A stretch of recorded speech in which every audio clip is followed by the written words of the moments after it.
인생은 선택의 연속이라고 하죠.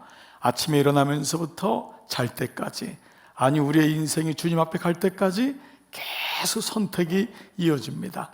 그 어제의 선택이 오늘이 되었고 오늘의 선택이 내일이 되기 때문에 우리는 사실 이 선택하는 것이 만만치 않다는 것을 매번 느낍니다.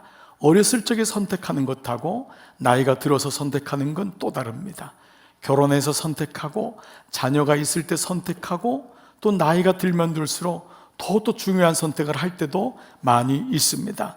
사실 동물들은 그다지 이 선택에 고민하지 않습니다.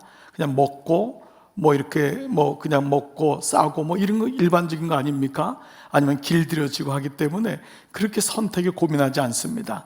동물들은 그렇지 않은데 유독 사람은 다릅니다. 이것을 전도서 3장 11절에서 지혜자가 뭐라고 했냐면요, 하나님이 모든 것을 지으시되 때를 따라, 이 때 때문에 선택이 어렵습니다.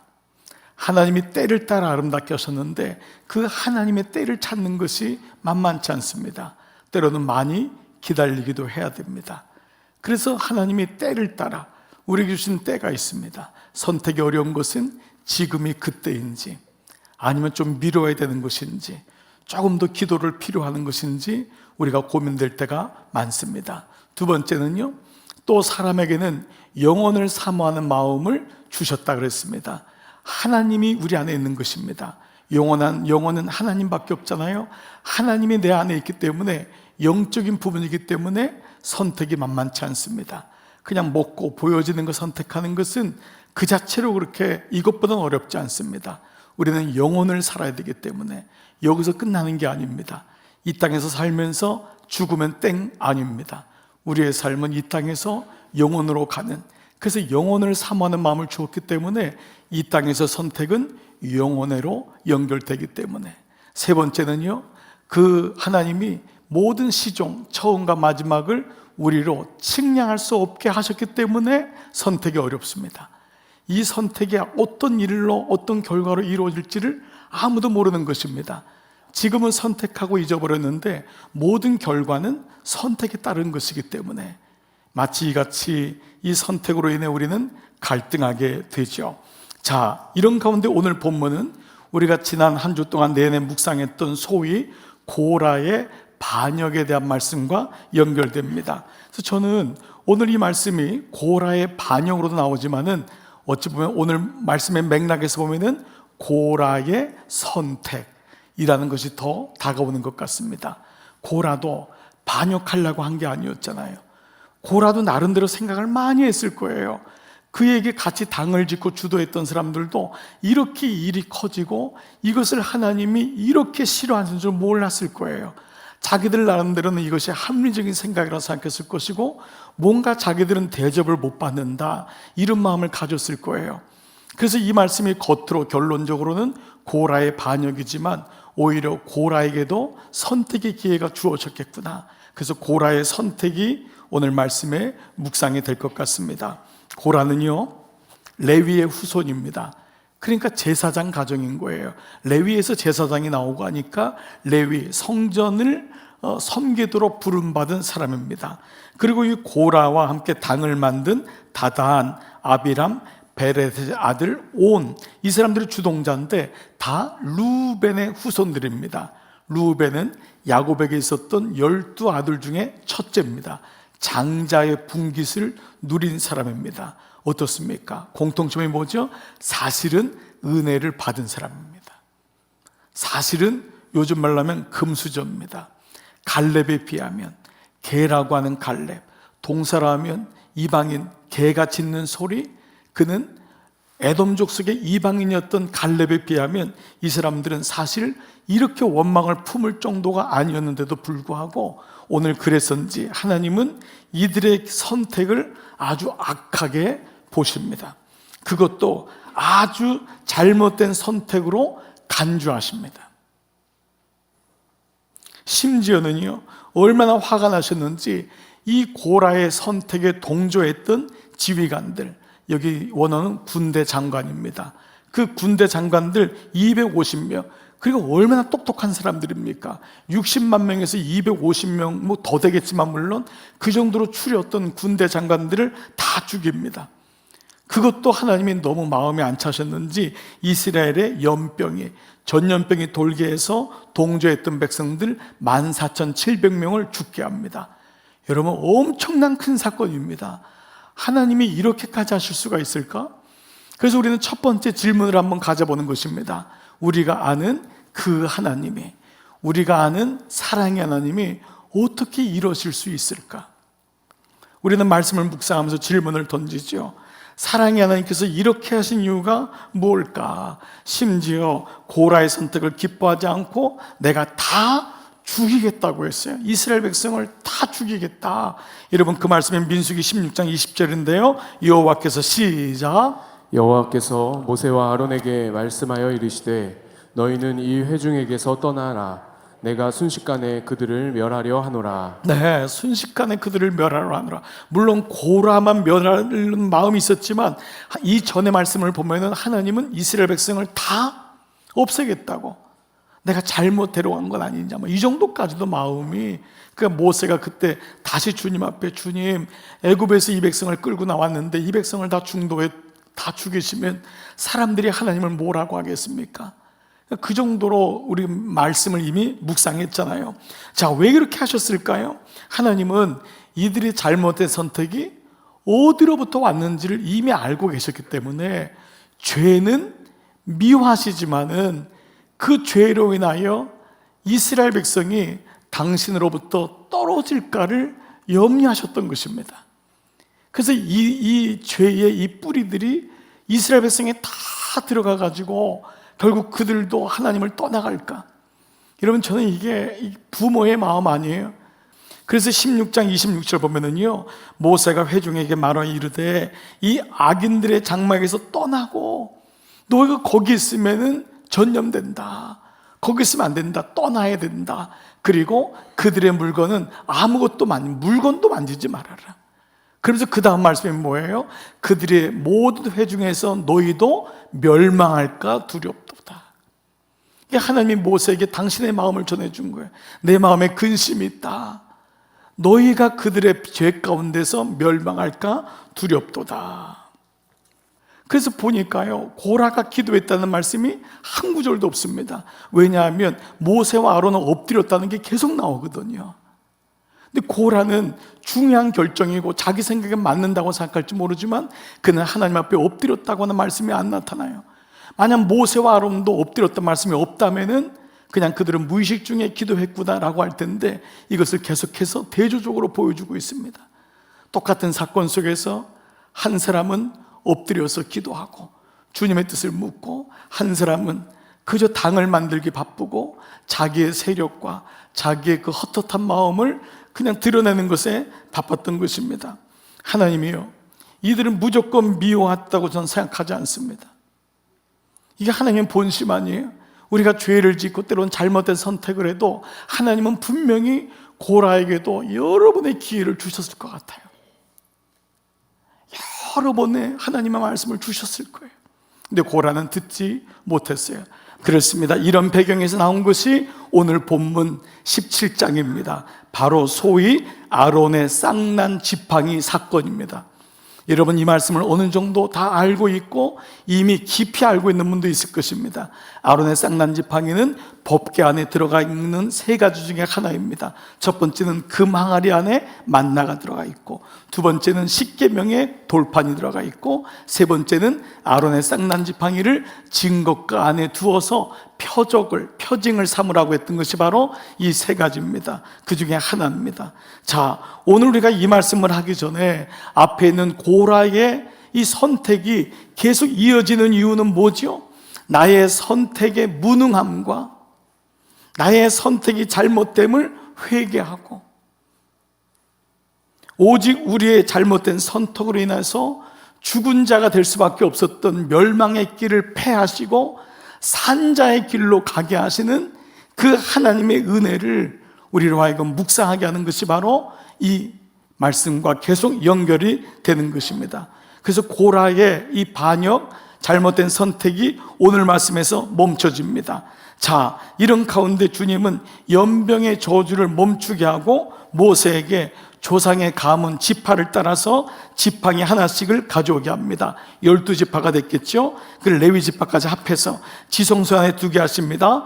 그리고 너희가 왜 고라가 죽을 수밖에 없었는지를 말씀하십니다. 민수기 17장 5절 다 같이 시작. 내가 택한 자의 지팡이에는 싹이 나리니 이것으로 이스라엘 자손이 너희에게 대하여 원망하는 말을 내 앞에서 그치게 하리라.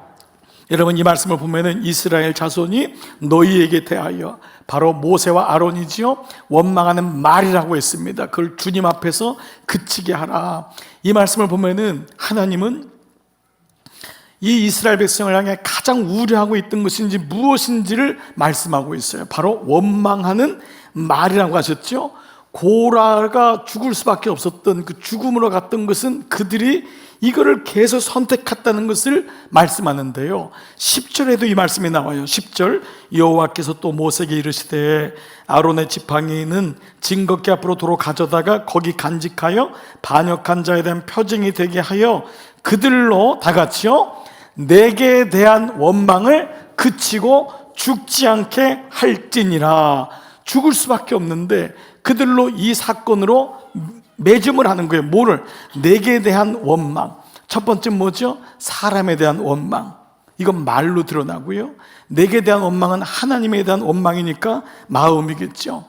그 공통점은 뭐예요? 원망이란 단어입니다. 여러분, 오늘 이 시간 여러분에게 이제 본질적으로 묻고 싶은 게 있습니다. 여러분이 원망의 힘을 아세요? 원망의 힘? 물론 긍정적인 건 결코 아니죠. 이 원망이 어떤 의미를 가지고 있는지 사전적 뜻을 한번 보겠습니다. 못마땅하게 여겨. 원망의 출발점은 뭐냐면 못마땅한 겁니다. 여러분이 사람을 향해서도 원망하는 거, 그 하는 짓이 못마땅한 거예요. 사실 우리 다 그런 마음이 있죠. 근데 이것이 하나님과의 관계에서도 이루어지는 거예요. 하나님이 하시는 일이 못마땅해요. 뭐예요? 자기한테 유익이 안 되는 거예요. 내가 좋으면 하나님이지요. 내가 안 좋으면 뭐 그분 하나님이신가요? 우리가 이런 믿음의 단계잖아요. 그래서 탓하거나 불평을 가지고 미워하는 것, 마음속에 불평이 일어나고 미워하게 되는 것. 근데 실제로 히브리 언어로, 히브리 말로 원망이란 단어가 룬이라고 하는 짧은 단어입니다. 룬. 근데 이 룬은요, 오늘 이 불평하고 미워하는 것 그 차원이 아닌 또 다른 아주 중요한 의미가 있습니다. 세 가지가 있는데요. 첫 번째 뭐냐 하면 고집이 세다가 원망입니다. 아주 뿌리적인 근원적인 거죠. 원망이 나오는 이유는 뭐냐 하면 나는 잘못이 없고 네가 잘못이 있다는 거잖아요. 그렇죠. 그래서 거긴 고집이 세다. 여러분, 여러분의 고집을 주님이 다스리시기를 축복합니다. 그래서 주님, 나 고집이 내려지기를 바라요. 그게 자기를 부인하는 것 아닙니까? 두 번째 뜻이 뭐냐면 원망이요, 중얼거리다예요. 이게 너무 재미가 있고 의미가 있어요. 이건 뭐냐면 겉으로는 안 그런 척한데 속으로는 원망한대요. 겉으로는 목사님, 하지만 속으로는 나쁜 목사님. 집사님 할렐루야 그러지만 돌아서는 무슨 집사야, 잡사지 막 이러면서 막 그러니까 겉으로는 이게 겉으로는 내가 괜찮다고 하는데 속으로 중얼거리는 거예요. 여러분, 이게 우리 모습이거든. 그게 원망이래요. 원망이 계속 가요. 그래서 세 번째 원망의 뜻이 뭐냐면요, 밤새워 머물다. 그 원망이 내가 자는 동안도 계속 나를 움직이는 거예요. 그 원망이.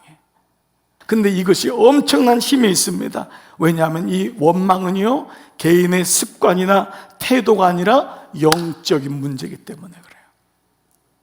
우리는 원망을, 그 사람은 원망을 잘해.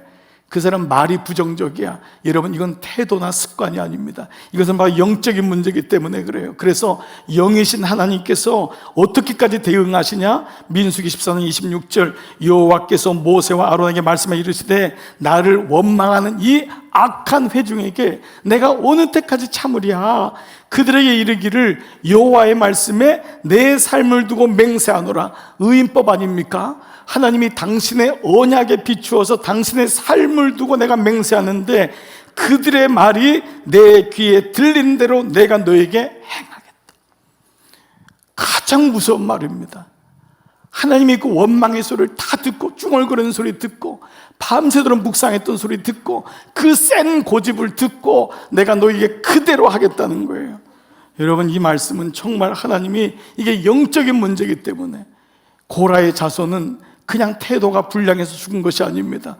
하나님이 이 영적인 바이러스를 막아야 되겠다고 하는 단호한 마음이 있었어요. 왜냐하면 결국 말씀이 안 들리거든요. 구원을 못 받거든요. 고집이 세니까요. 그리고 앞으로는 믿습니다 하지만 뒤에서는 안 믿거든요. 밤새도록 묵상하거든요. 이게 양 같은 우리거든요. 그래서 하나님은 이런 징계를 통해서라도 그 백성이 이 고집스럽고 원망하는 부분으로 가지 않기를 원하셨던 것입니다. 그렇다면 이 원망을 잠재우는 아론의 쌍난 지팡이 사건은 바로 십자가를 통과한 부활이라는 것을 우리는 알게 됩니다.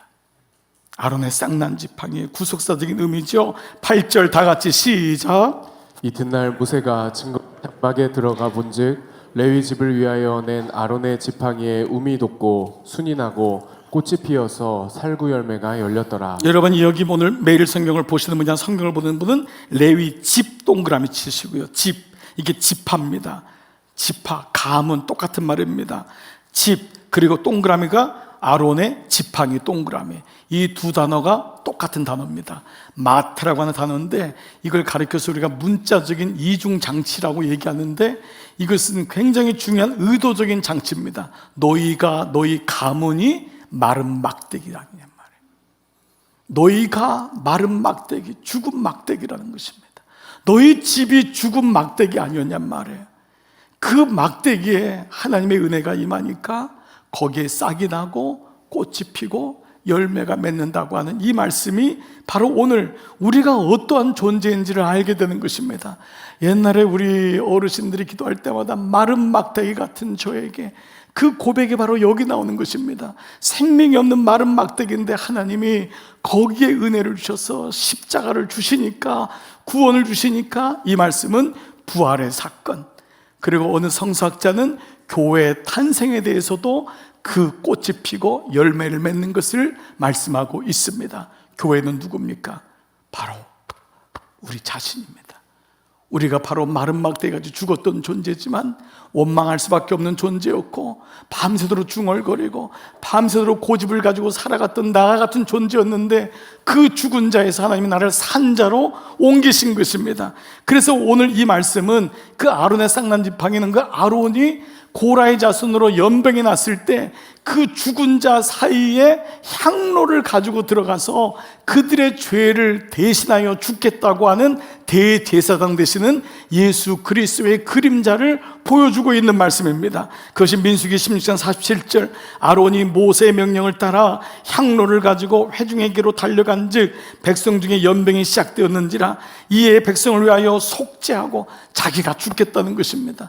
전염병 사이로 들어가서 자기가 죽음을 각오하고 들어가서 죽은 자와 산 자 사이에 섰을 때에 연병이 그치니라. 바로 예수 그리스도를 우리에게 말씀하고 있는 것이고, 그것은 바로 여러분에게 남은 인생의 사명이 바로 여러분입니다. 우리는 예배를 끝나면은 죽은 세상을, 죽은 자를 향해 나갈 수밖에 없는 거예요. 여러분의 사명은 죽은 자와 산 자 사이에 끼인 자가 되어 그 안에서 하나님 마음을 가지고 살아가는 존재가 되는 것입니다. 말씀을 마무리해 볼게요. 여러분에게 한번 적용해 보십시오. 우리 모두는 죽은 자였습니다. 우리 모두는 조상적으로, 본질적으로 다 죄로 인해 죽은 자였습니다. 모세도 죽은 자였습니다. 모세의 이름이 물에서 건지다. 물에서 건지다. 그는 물에서 이미 죽은 자였어요. 그는 애굽에 있는 모든 아이들처럼 죽음을 당해야 되는 자였어요. 그러나 하나님의 은혜로 죽음에서 건진 자가 되었습니다.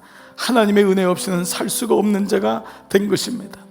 그렇기 때문에 오늘 고라의 선택은 피도 눈물도 없이 하신 하나님의 징계로 보는 심판으로만 보지 마시고, 이렇게 징계를 하셔서라도 우리로 하여금 옳은 선택으로 견인하시는 하나님의 본심이 어떠한지를 보셔야 됩니다. 하나님은 우리가 옳은 선택하기를 원하십니다. 우리에게 날마다 간섭하기를 원하십니다. 물어보기를 원하십니다. 예레미야 29장 11절 나 여호와가 말하노라 너희를 향한 나의 생각은 내가 하나니 재앙이 아니야. 내가 너희를 골탕 먹이고 광야에서 뺑뺑 돌리게 하고 이게 아니란다. 평안이요 너희 장래에 소망을 주려는 생각이다.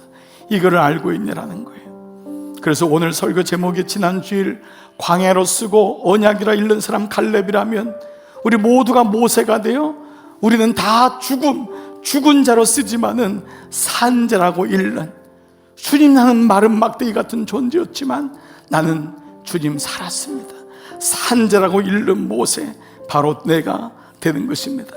사랑하는 여러분, 매 순간 작은 부분일지라도 하나님의 기쁨이 되는 선택을 해보십시오. 하나님과 동행해 보십시오.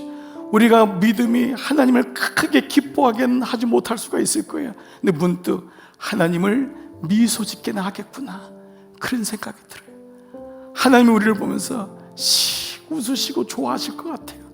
저는 여러분에게 빠른 시간이자 마지막에 여러분에게 5가지의 메시지를 옳은 선택을 위해서 잠깐 힌트를 드리면서 오늘 말씀을 마무리해 볼게요. 여러분 이렇게 하시는 분이 있겠지만 다시 한번 여러분 리마인드 해보세요. 첫 번째, 지금 인생의 주인을 바꾸어 보세요. 예수님을 믿어도 주인이 아닐 수 있습니다. 여러분의 주인은 여러분입니까? 예수님이십니까? 지금 이 글을 쓰거나 보면서 여러분 마음속에 고백해 보세요. 주님, 제 인생의 주인이 되어주세요. 주님, 저와 남편, 아내 사이의 주인이 되어주세요. 죽은 자와 산 자 사이에 있는 우리 가정의 주인이 주님이 되어주세요. 주님, 제 아이의 주인이 되어주세요. 지금 인생의 주인을 바꾸십시오. 고백해 보시기 바랍니다. 두 번째, 그러기 위해서 매번 주인에게 묻는 연습을 하십시오. 작은 일일지라도 산보를 하시면서, 길을 걸으시면서, 이 일을 하시면서, 주님, 저 오늘 일을 시작합니다. 주님, 오늘 저 누구를 만납니다. 주님, 오늘 이 일은 어떻게 하면 좋나요? 우리 아이가 이런 일이 있다고 합니다. 주님께 매번 한번 여쭤보십시오. 그 주님께 묻는 연습을 해보시는 것입니다. 여러분 불편하게 손님으로 여기시면 안 됩니다. 주님은 여러분의 묻는 걸 기다리고 계십니다. 세 번째, 주인의 말씀을 매일마다 들어보세요. 몇 번 안 듣고 자주 안 들으면 모릅니다. 매일마다 새벽 큐티를 몸에 배게 하십시오. 그래서 그 말씀을 매일마다 들어보세요. 그럼 주님의 음성이 들리는 것입니다. 우리는 다 눈앞의 것밖에 보지 못하는 양이기 때문에 멀리 있는 주님이 안 보입니다. 주님의 음성을 듣는 것입니다. 세 번째, 주의 음성을 매일마다 들어보세요.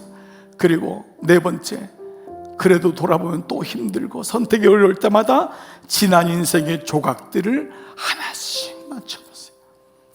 지난 인생 속에 하나님께서 여러분을 어떻게 인도해 오셨는지를 그때마다 하나씩 기억해 보세요.